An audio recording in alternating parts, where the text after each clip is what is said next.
Hello guys, welcome back to my channel. In this video, we are talking about how to replace background music from your YouTube video.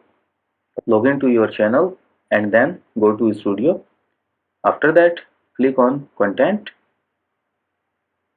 From here, select the video which you want to replace the background music. Okay, click on it and then scroll down.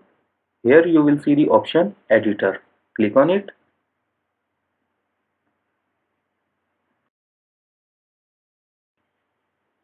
and then scroll down.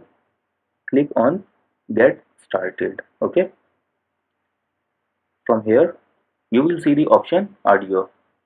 Click on plus sign.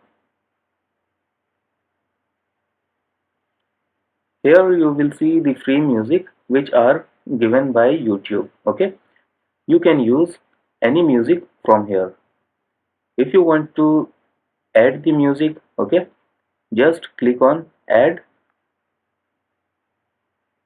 The selected music will be added to your video. Okay,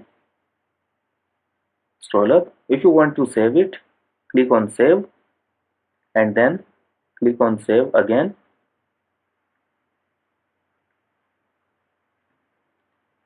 As you can see, video is being processed.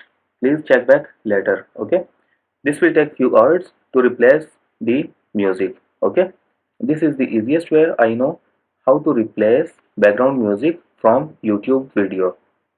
If you know any other better way, please write down in comment section below. I will be back with more informative videos.